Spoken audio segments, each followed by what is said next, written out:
صبح ہی صبح میاں بیوی کا خوب جھگڑا ہو گیا۔ بیگم صاحبہ غضبناک ہو کر بولی کہ بس بہت برداشت کر لیا، اب میں مزید 1 منٹ بھی تمہارے ساتھ رہ نہیں سکتی۔ میاں جی بھی غصے میں آ گئے اور بولے کہ میں بھی تمہاری شکل دیکھ دیکھ کر تنگ آ چکا ہوں، دفتر سے واپس آؤں تو مجھے نظر مت آنا گھر میں، اٹھاؤ اپنا ٹین ڈبہ اور نکلو یہاں سے میرے گھر سے، جاؤ اپنے ماں باپ کے گھر۔ میاں جی غصے میں ہی دفتر چلے گئے۔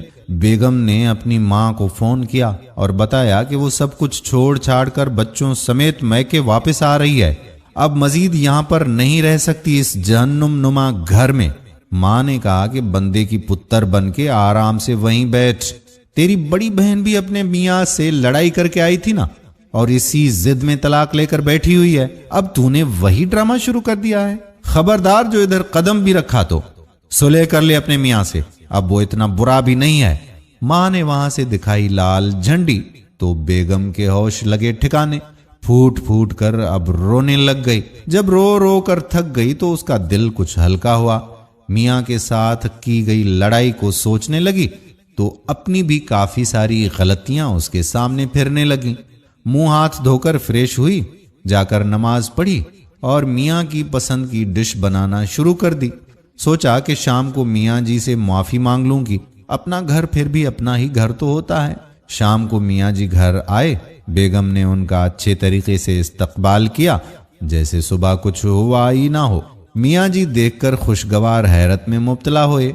کھانا کھانے کے بعد میاں جی جب کھیر کھا رہے تھے تو بولے کہ بیگم کبھی کبھار میں بھی زیادتی کر جاتا ہوں، تم میری باتیں دل پر مت لیا کرو، بندہ بشر ہوں، آخر غصہ آ ہی جاتا ہے۔ میاں جی بیگم کے شکر گزار ہو رہے تھے اور بیگم صاحبہ دل ہی دل میں اپنی ماں کو دعائیں دے رہی تھیں، ورنہ تو دونوں کے جذباتی فیصلوں کی وجہ سے گھر کو تباہ ہونا ہی تھا اور بچے جو کہ در بدر ہونے تھے۔